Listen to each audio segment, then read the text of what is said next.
5월 1일 날 또 매입을 해요. 10개를 한 개당 140원에. 또 7월 1일 날 매입을 해요. 10개를 개당 160원에. 10월 1일 날 이제 물건을 팔아요. 20개를. 이때 판매한 금액은 한 개당 200원에. 매출이니까 판매 금액은. 그리고 12월 1일 날 마지막으로 물건을 사요. 10개를 한 개당 180원에. 자, 이런 경우를 가지고 이게 우리가 다 사고 판 거에 전부 다라고 가정했을 때 기말 재고 자산과 그리고 매출 총이익 혹은 당기순이익과 매출 원가가 선입선출법을 썼을 때와 이동평균법을 썼을 때와 총평균법을 썼을 때와 후입선출법을 썼을 때 이때 이제 이 네 개가 금액이 어떻게 되고 규칙이 어떻게 되는지를 보려고 하는 거예요. 자, 그럼 이제 우리 첫 번째는 선입선출법을 쓰는 경우를 가지고 먼저 볼게요. 자, 선입선출법이라는 건 먼저 들어온 게 먼저 팔렸다는 거예요. 그럼 얘는 계속 들어오고 있다가 이제 이때가 판 시점이죠. 매출이. 그럼 매출이 팔았는데 20개를 팔았어요. 그럼 판매한 거는 옛날 거부터 10개, 10개, 이 2개 팔았겠네요. 그죠? 이 2개를 팔았겠죠? 얘는 기초 시작할 때 있었고 얘는 3월 1일에 산 거. 그럼 10개씩을 20개 팔았으니까 먼저 들어온 게 먼저 팔렸으니까 제 둘이가 팔렸다는 거예요. 얘는 장부에 1,000원치 적혀 있는 거고 얘는 1,200원치라고 적혀 있는 거죠. 그러면 이번에 판 거에 대한 원가는 이 금액이 되겠죠. 2,200원. 팔린 거에 대한 원가. 먼저 들어온 게 팔렸으니까. 그러면 선입선출법의 매출 원가는 2,200원이 될 거예요. 그런데 지금 제가 20개를 200원에 팔았다고 가정했으니까 그러면 판매가가 4,000원이죠. 4,000원. 그럼 이익은 1,800원이 되겠네요. 2,200원이 원가니까 4,000원에 팔면 우리 1,800원 남겼겠죠.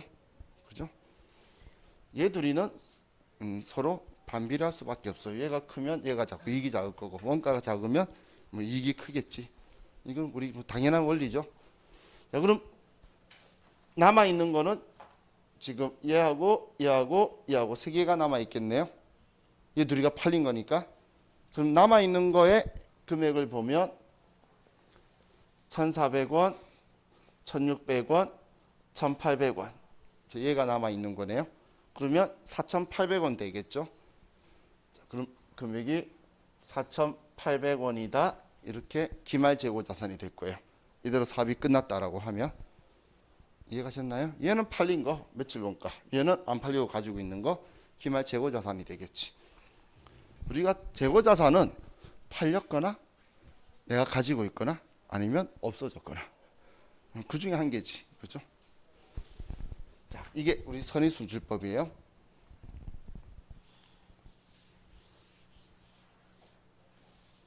자, 다음은 이동평균법을 해볼게요. 자, 숫자 구분되게 이동평균법 계산해 가는 것 제가 파란색으로 좀 써볼게요. 자, 우리가 처음 기초는 100원짜리 10개가 있어서 1,000원치가 있다라고 적혀 있겠죠. 자, 그러다가 우리는 10개를 120원에 샀어요. 그럼 1,200원에 샀겠죠. 그럼 이동평균법은 이렇게 사면 내 장부에 있는 금액은 2,200원이다. 근데 내 재고자산 수량은 이제 20개가 됐죠. 그럼 20개인데 2,200원이니까 한 개당 110원이다라고 평균 내는 거예요. 사올 때마다. 자, 그런 상황에서 또 사왔잖아요. 그럼 지금 얘는 사온 거니까 더해주겠죠. 이번엔 140원에 사왔으니까 1,400원치 사왔고, 그럼 내 장부의 금액은 3,600원이 되겠죠. 그리고 10개 산 거니까 수량은 30개로 늘어나게 되겠네요.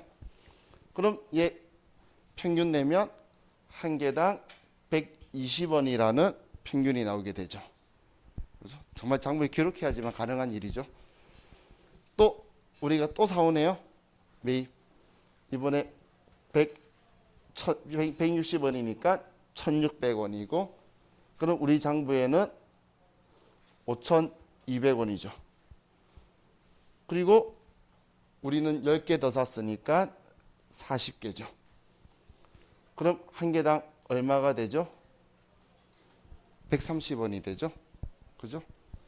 자, 혹시 하다가 제가 산수가 틀리면 빨리 말해줘야 돼요.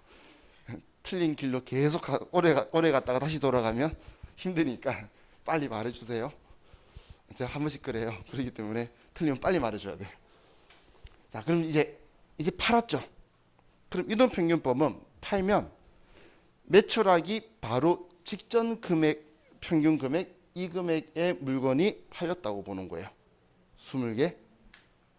지금 마지막 평균 낸 게 40개 있는데 개당 130원이라서 5,200원이라고 적혀 있잖아요. 그럼 이 130원짜리가 20개 팔렸다는 거예요. 매출이니까. 이해가시나요? 그럼 130원짜리가 20개 팔리면 얘는 2,600원이 되겠죠? 그럼 이번에 2,600원치 팔려서 2,600원이 남았다는 이야기예요. 그럼 40개인데 20개 팔렸으니까 20개가 남게 되겠죠. 그리고 또 사왔어요. 그러면 이번엔 180원씩 사왔으니까 1,800원이죠. 그러면 얘는 4,400원이 되겠네요. 개수는 30개고 계산은 안 할게요. 그냥 계산 안 해도 일단 평균 가격 몰라도 할 수 있으니까. 왜 안 했는지는 숫자 보니까 느낌 오시죠? 자, 그럼 이제 이 상황에서 이제 우리가 필요한 이 정보들을 보면, 자, 먼저 기말 재고 자산 볼까요? 지금 우리 4,400원치 있다라는 거잖아요. 계속 계산해 오니까. 그죠? 쭉 사와서 더하다가 이때 판 거 빼고 또 더해줬잖아요. 그럼 기말 재고 자산은 4,400원이란 이야기죠. 그죠?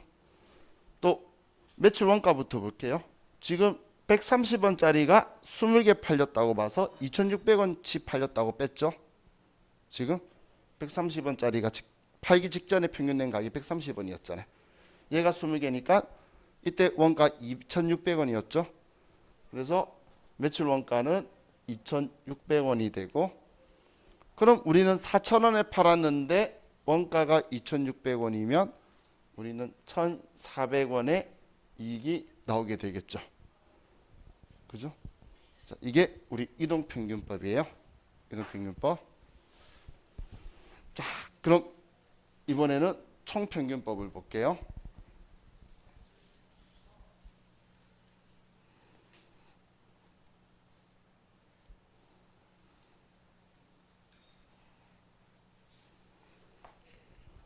자, 총평균법은 뭐 따로 평소에 신경 안 쓰고 살아요.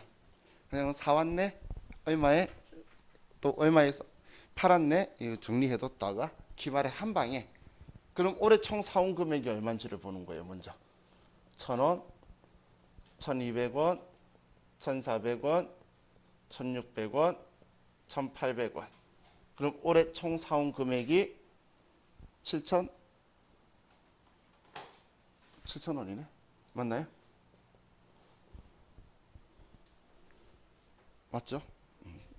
자, 그럼 7,000원이에요. 그럼 또 우리가 그럼 총 사온 물건의 개수는 몇 개죠? 한, 둘, 셋, 넷, 다섯, 총 50이네요. 그죠? 그럼 한 개당 얼마가 되죠? 140원 되죠? 140원. 이해가셨나요? 그럼 여기에서 이제 한 개당 140원이라는 거 알았는데, 140원. 그럼 이 50개 중에서 지금 20개 팔리고 30개 남았죠. 20개 판매됐고 30개 재고로 남아있죠. 그럼 140원 곱하면 얘는 2,800원치가 팔렸고 얘는 얼마죠? 4,200원치 남아있죠. 순간 버퍼링 걸렸어요. 산수에. 자, 이해가셨나요? 이해가셨죠? 그러면 기말 재고 자산이 4,200원이고 얘 판매된 매출 원가가 2,800원이고 그러면 4,000원치 팔았는데 원가가 2,800원이니까 1,200원의 이익이다라고 나오겠죠. 그냥 기말에 한 방에 다 계산해 가지고 몇 개 사왔는지 사오는데 돈이 얼마 들어갔는지 계산해서 그냥 평균 한 번에 내버리는 거예요. 그래서 몇 개 팔렸니 곱하기 그 금액, 남아있는 거 곱하기 그 금액 해버리는 게 총평균법이에요. 그래서 제가 이익 조작의 가능성이 없다는 거예요. 사실 이때 들어온 거 판다고 하는 거와 이때 들어온 거 판다고 하는 건 이익의 차이가 나게 되겠죠. 당연히 100원짜리 판다고 한 거랑 180원짜리 판다고 한 건 얘는 100원 남기는데 얘는 20원 남겼다고 말하는 거잖아요. 그럼 이익을 내 마음대로 조작할 수 있는데 총평균법은 그런 소지가 없어요. 그냥 시작과 끝을 다 합쳐버리니까. 그래서 이익 조작의 우려가 작다라고 표현해요. 다음 회의선출법은 이렇게 계산하는 방법이 나올 일은 없어요. 왜 나올 일이 없냐면 회의선출법은 계속기록법을 쓰는 곳에서는 최근에 들어온 게 먼저 나간다는 거잖아요. 그래서 계속기록법에서는 팔리는 시점에서 얘 두 개가 팔렸다고 하는 거고 지금 얘 20개 팔았네? 그럼 최근에 들어온 애가 얘잖아요. 내려가는 건데 실제 재고 조사법을 쓰는 곳에서 회의손출법 쓰면 제일 마지막에 들어온 애가 얘예요. 얘 둘이가 팔렸다고 보는 거기 때문에 전제 조건이 이상해지죠. 그래서 대한민국 모든 시험에서 본 적이 한 번도 없어요. 세무사 시험 IFRS로 보거든. IFRS는 회의손출법을 인정 안 해요. 그러면 일반 기업 회계 기준이나 이런 데서만 인정하는데 이거 우리 시험에 전제 조건으로 설명하기가 더 길어요. 문제 내는 사람들 얼마나 성의가 없으면 다음 중 틀린 걸로 찾는 문제가 주로 나오지 맞는 거 찾는 문제가 안 나와요. 문제 내어보시면 다음 미래 여러분 기회 있으면 맞는 거 찾으려면 3개를 틀리게 만들어야 돼요. 얼마나 신경 써야 되는데. 그래서 틀린 거 한 개가 제일 쉬워요. 맞는 지문 딱 조문이나 그래서 가져와서 한 개만 크다 작다를 바꾸면 되거든. 근데 우리 시험은 거의 다 그래서 틀린 거 찾아요. 그만큼 성의가 없기 때문에 이 시험은 안 나오는데 그냥 우리 계속기록법이라 보면 얘 둘이 팔렸다고 볼게요. 자, 얘 둘이가 팔렸다고 보면 팔린 게 매출 원가죠. 그럼 얘는 1,400원, 1,600원 사온 거. 얘 두 개가 팔렸다면 자, 매출 원가는 3,000원이 될 거고 얘가 팔린 원가고 그럼 남아있는 건 얘 1,000원, 1,200원, 1,800원 이렇게 남아있겠죠. 그럼 기말 재고 자산은 4,000원이 되네요. 자, 그리고 매출 총이익은 4,000원에 팔았는데 원가가 3,000원이면 1,000원의 이익이 나오게 되겠죠. 자, 그럼 이제 이렇게 우리가 금액을 계산하면서 오른쪽에 산출했는데 자, 그럼 오른쪽 금액 가지고 좀 보면 자, 지금 제가 예를 든 거는 얘는 판 거니까 자, 얘를 빼고 보면 단가가 금액이 상승하고 있죠. 지금 제가 예를 든 거는 물가가 상승한다는 조건이에요. 그래서 한 개당 단가가 늘어나고 있잖아요. 그럼 물가가 상승하는 조건에서 기말 재고 자산은 선입선출법이 제일 크고 다음 이동평균법이 크고 다음 총평균법 그 다음 후입선출법인 거예요. 또 매출 총이익도 선입선출법이 제일 크고 이동평균법이 크고 총평균법이 제일 커요.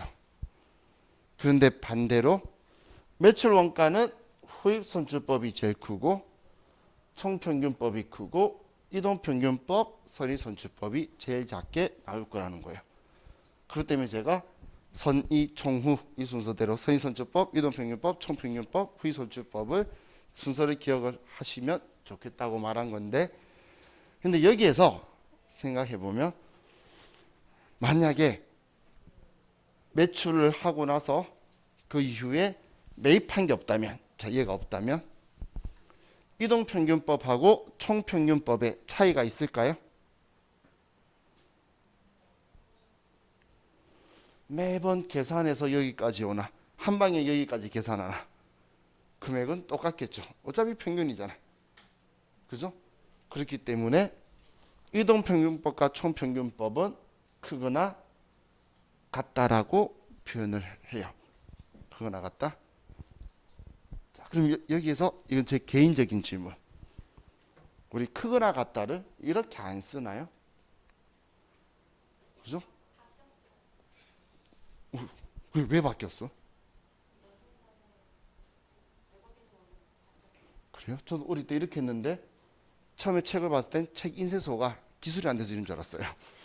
근데 계속 이렇더라고. 그래서 제가 물어봤더니 저한테 그렇게 대답 안 해주시고 저한테 옛날 사람, 요즘 사람 그러더라고요.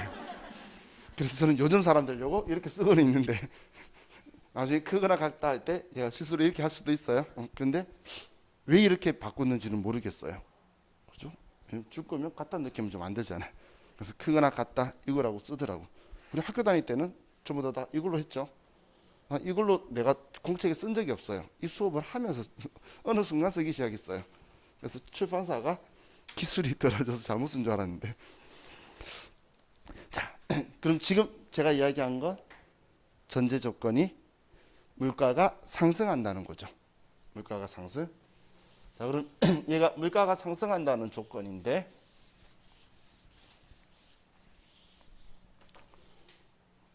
그럼 이하고 반대로 물가가 하락하게 된다면 물가 하락하면 앞에 적었던 금액을 180원, 160원, 140원, 120원, 100원 쓰면 그냥 결과값이 반대로 뒤집어지겠죠. 그래서 이 둘이는 결과가 정반대 값이 나오게 돼요. 정반대로. 그럼 정반대로 나온다는 건 물가 하락할 때는 기말 재고 자산은 선입선출법이 제일 작고 이동평균법, 총평균법, 후입선출법. 매출 총이익도 선입선출법, 이동평균법, 총평균법, 후입선출법. 매출 원가는 선입선출법, 이동평균법, 총평균법, 후입선출법. 이렇게 우리가 규칙이 그냥 정반대가 된다고 보시면 돼요. 그럼 두 개 중 하나만 기억해서 뭐 반대된다라고 생각하면 되겠죠. 물가 하락하고. 자, 그럼 여기에서 제가 또 용어 하나를 설명을 드릴게요. 용어를. 자, 우리 회계에서 보수주의라는 표현이 있어요. 보수주의. 이 보수주의라는 표현은 우리 정치의 보수 진보 그게 아니고 이 보수는 기업의 안정성을 이야기하는 거예요. 안정성. 우리 기업의 안정성을 이야기하는 건데 자, 이 보수주의를 따른다는 건 어떤 걸 말하냐면 자, 우리가 수익에서 비용을 빼면 이익이 나오는데 수익은 낮게 표현하고 비용은 높이 표현하고 그러면 이익은 낮게 나올 수밖에 없겠죠. 수익보다 비용이 높아지면 또 자산은 낮게 표현하고 부채는 높이 표현하는 거야. 부채는. 근데 여기에서 가장 중요한 게 뭐냐면 회계 기준 안에서 회계 기준을 벗어나지 않고 회계 기준 안에서 수익은 낮게 보여주고 최대한 표현할 때 한마디로 내가 아직 벌었다고 말 안 해도 될 것 같은 거야. 그럼 벌었다고 말 안 하는 거야. 돈 나갔다고 말해도 될 것 같은 거야. 나간 건 당연히 나갔다 해야 되고 번 건 벌었다 해야 되는데 기준 안이니까. 근데 나갈 것 같은 거야. 근데 기준 안이 표현할 수 있으면 나갔다고 쓸 거라는 거예요. 또 내 거가 아직 안 됐다라고 말할 수 있으면 자산이라고 내 거라고 말하지 말고 또 나갈 것 같으면 부채라고 인식해가지고 쓸 거라는 거예요. 자, 왜 이런 걸 안정성에 대한 이야기를 하냐면 자 이렇게 생각하시면 돼요. 자, 우리 기분 좋게 여러분도 연봉 1억 저도 연봉 1억이라고 볼게요. 근데 여러분은 연봉 1억이라고 말하는데 누가 연봉 얼마 되세요? 1억요 말했는데 여러분은 세금 빼고 세후 1억인 거예요. 근데 저도 연봉 얼마냐 물어봤는데 저도 1억요. 그런데 저는 세전 1억인 거예요. 그럼 세금 빼면 더 작아지겠죠? 그럼 실질적으로는 둘 다 1억이나 말하는데 누가 많이 벌었죠? 여러분이죠. 그럼 여러분이 안정성이 높은 사람이잖아요. 그렇게 장부를 쓰는 걸 보수주의에 적합한 회계 처리 방식이라는 거예요. 그럼 똑같이 1억이라지만 실제는 돈 더 많이 벌었잖아요. 그래서 안정성이 높다고 하는 거예요. 둘 다 1억 벌었다고 했는데 뭐 세전 세후 이건 뒤에서 이야기하는 거지 틀린 말은 아니잖아요. 한마디로 회계 기준 안에서 표현하는데 최대한 이렇게 표현하는 게 안정성이 높은 곳이다라고 표현해요. 자, 그럼 지금 이 시점에서 제가 왜 그 이야기했냐면 자, 그럼 물가 상승하는 거 가지고 볼게요. 자, 첫 번째 기말 재고 자산이네. 그러면 자, 자산을 낮게 보여주는 게 안정성이 높다라고 했죠. 그럼 자산이 가장 낮은 게 이 금액이네요. 기말 재고 자산이. 다음 이익 있죠. 자, 이익도 낮게 보여주는 게 보수주의에 적합한 방법이라 그랬죠. 그럼 이익이 가장 낮은 게 후입 선출법이네요. 또 매출 원가 얘는 비용이죠. 비용은 높이 보여주는 게 보수주의에 적합한 방법이죠. 그럼 매출 원가가 가장 높은 방법이 후입 선출법이네요. 결론적으로 물가가 상승할 때에 안정성이 가장 높은 방법은 후입 선출법이라는 거예요. 그럼 반대로 선입 선출법이 안정성이 가장 낮은 방법, 보수주의에 가장 적합하지 않는 방법이 되겠죠. 자, 표현 이해가시나요? 그럼 물가 하락하면 정반대겠지. 얘는 무조건 반대가 될 수밖에 없죠. 그래서 반대로 생각을 하시면 돼요. 자, 그래서 보수주의라는 표현이 자, 여기 말고 다른 곳에도 계속 나올 건데 종종 이제 언급이 되면 이제 저걸 생각하시면 돼요. 근데 우리나라 기업은 철저하게 보수주의더라고. 근데 우리나라 기업은 철저하게 보수주의인데 안정성을 높일 생각이 있는 게 아니라 자, 우리가 이익이 높으면 세금이 많이 나오죠. 세금 내기 싫어서 최대한 비용 다 끌어써서 실제 얼마 버는지 알 수도 없게 만들어 놓고 막 그러죠.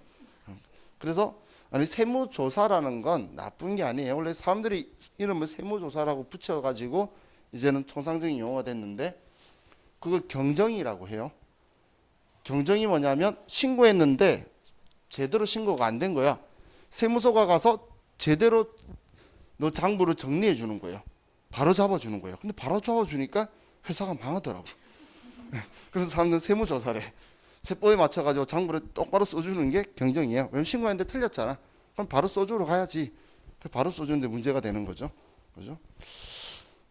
참, 저 보수주의를 너무 심하게 제가 회계 기준 안에서 세법 안에서 적당히 해야 되는데 그걸 과하게 하면 그런 부작용이 일어나게 되는 거예요.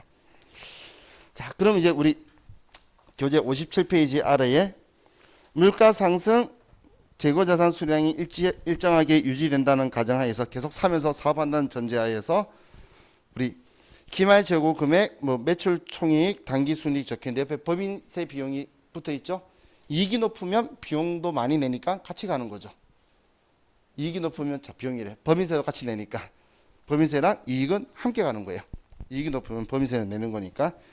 자, 그리고 그래서 물가 상승하니까 선의 총후로 했을 때 선의 선출법이 크죠.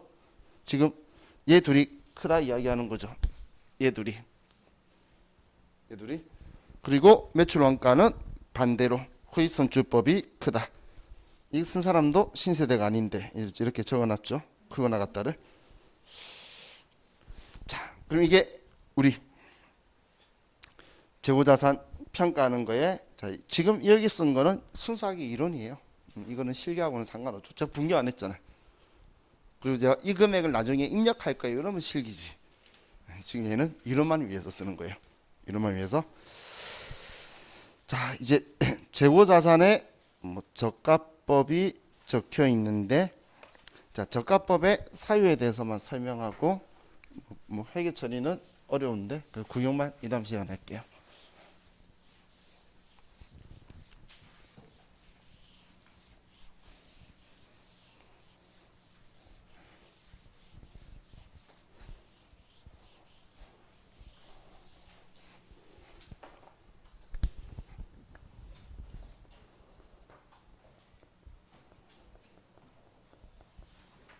자, 재고자산 평가에서 가장 중요한 키워드가 뭐냐면 저가법이란 글자예요.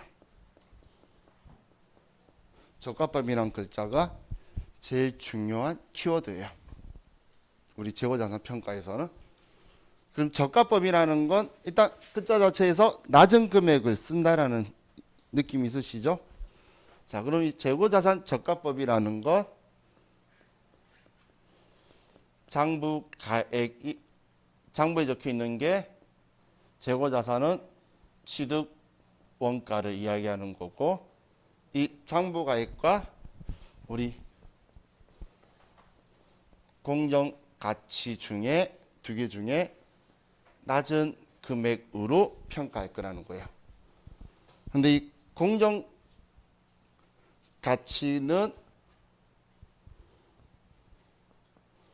원재료는 현행 대체 원가를 쓰고 제품이나 제공품은 순실현 가능액을 써요. 순실현 가능액. 자, 우리 일상생활에서는 잘 안 쓰는 용어죠. 순실현 가능액이다, 현행 대체 원가다. 근데 뭔 뜻인지 알면 그렇겠네 라는 생각이 들어요. 자, 우리 순실현 가능액이라는 건 우리가 팔죠. 근데 판매하는 게 아니라 판매 부대 비용이 들어간다면 그 비용 뺀 나머지 금액이 실제로 내가 돈 되는 거예요. 그럼 실제로 내가 돈 만들 수 있는 거 판매 부대 비용, 예를 들어서 무조건 이 물건은 택배비 선물인 거야. 내가 내는 거야. 그럼 택배비 빼고 나머지가 내 돈 거잖아요. 그런 것처럼 그 금액하고 장부에 적혀 있는 사원 금액 봤는데 얘가 더 작으면 작은 걸로 갈 거란 이야기예요. 그럼 만약에 순실현 가능액이 내렸잖아요. 장부에 적혀 있는 얘에게 10,000원 적혀 있는데 이제는 지금은 얘를 팔면 7,000원밖에 현금 못 만드는 거야. 장부에 10,000원 적혀 있는데 그럼 작은 금액이니까 7,000원으로 평가하겠다는 거예요. 또 원재료의 현행 대체 원가라는 건 이 원재료를 또 사온다면 얼마 주고 살 수 있을지, 이게 현행 대체 원가예요. 그럼 지금 내 장부에 10,000원 적혀 있는데 얘 또 사오면 6,000원이래. 그러면 6,000원으로 평가하겠다는 거예요. 근데 여기에서 금액을 보면, 자 보세요. 자, 예를 드는 숫자를 가지고 보면 내 장부에 사온 게 1,000원이에요. 1,000원. 그런데 공정가치가 800원이라면 이걸로 평가하겠죠. 낮은 금액으로 한다 했으니까. 자, 그대로 얘가 1,000원인데 장부 금액이 순실현 가능액이 700원이면 이걸로 평가하겠죠. 그럼 낮아진 금액은 전부 다 낮은 금액으로 할 건데, 자, 만약에 자, 얘 1,000원인데 순실현 가능액이 1,200원이에요. 그럼 얼마로 평가하죠? 1,000원으로 해야 되겠죠.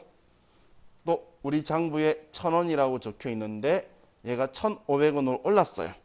그럼 얼마로 평가하죠? 1,000원으로 하죠. 한마디로 이 저가법은 하락분은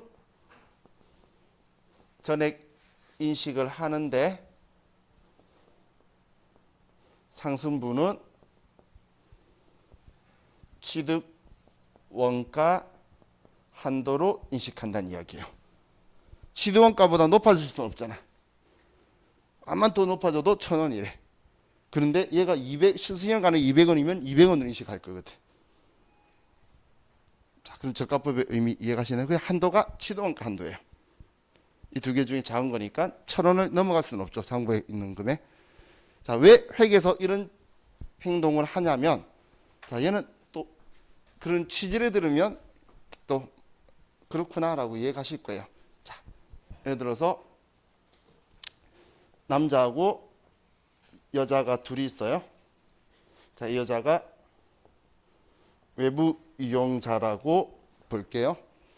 자, 그럼 이 남자하고 이 여자하고 둘이가 10년간 사귀었어요. 그러다가 이 남자가 이제 이 여자한테 프로포즈를 한 거예요. 근데 프로포즈 하면서 나 대학교 보내야 되는 동생이 10명이고 1년에 제사가 20번 있어. 그 말을 해요. 그럼 이 여자가 뭐라고 말할까요? 왜 10년 동안 사귀면서 진작에 말 안 하고 이제야 말하냐고 뭘 할 거잖아요. 그죠? 안 좋은 거는 그때 빨리 말해야 헤어지든 아니면 그래도 참고 가든 뭔가 결정할 거라는 거예요. 근데 반대로 이 남자가 프로포즈 하면서 나 사실 뭐 재벌 2세야. 재벌 3세야. 우리 아버지가 재벌 2세지. 그리 말하면 이 여자가 왜 그걸 이제서야 말하냐고 할까요? 드디어 내 것이 되었구나. 이 생각이 들겠죠? 한마디로 좋은 거는 내가 이루어졌을 때 이익으로 이야기하지 그 전에 뜬구름 잡게 표현하지 말라는 이야기예요.